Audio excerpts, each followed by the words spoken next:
नमस्कार दोस्तों, 5 अगस्त को उत्तराखंड के उत्तरकाशी डिस्ट्रिक्ट के धराली गांव में खीर गंगा नदी में अचानक से क्लाउड बस्ट आ जाने के कारण फ्लड और लैंडस्लाइड जैसी कंडीशन बन जाती है। उत्तरकाशी की अगर हम टोपोग्राफी को देखें तो यहाँ पर स्टीप स्लोप्स हैं, डीप वैली हैं और फ्रेजाइल इकोसिस्टम है।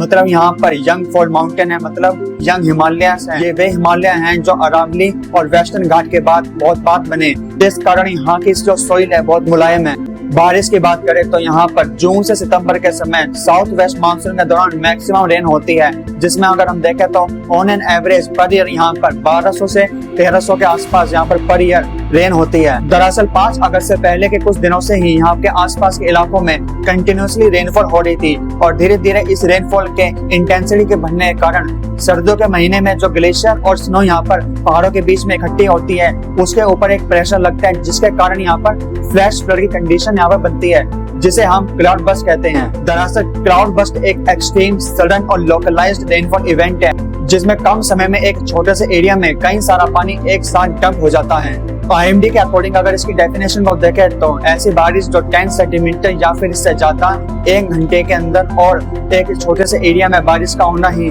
क्लाउड बस्ट कहलाता है। तो अगर हम इस डिजास्टर को पूरी गहराई के साथ समझे तो इसके कई कारण हो सकते हैं, जैसे नेचुरल फैक्टर, क्लाइमेट चेंज और ह्यूमन फैक्टर भी हो सकता है। जिसमें से हम कुछ रीजन की बात करें तो सबसे पहले तो ये एरिया सिस्मिक जोन के अंदर होने के कारण अर्थक्वेक और लैंडस्लाइड का खतरा बना रहता है। दूसरा देखें तो क्लाइमेट चेंज के कारण अचानक से रेनफॉल के पैटर्न में शिफ्ट हो जाना, जिसके कारण रेनफॉल को प्रिडिक्ट करना काफी मुश्किल हो जाता है।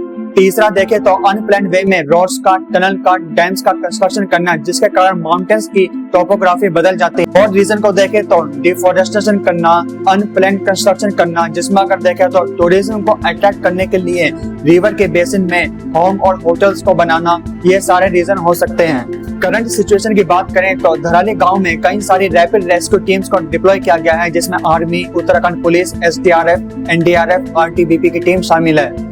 अभी तक बताया जा रहा है कि करीब 250 के आसपास लोगों को रेस्क्यू किया जा चुका है और अभी भी ऑपरेशन जारी है।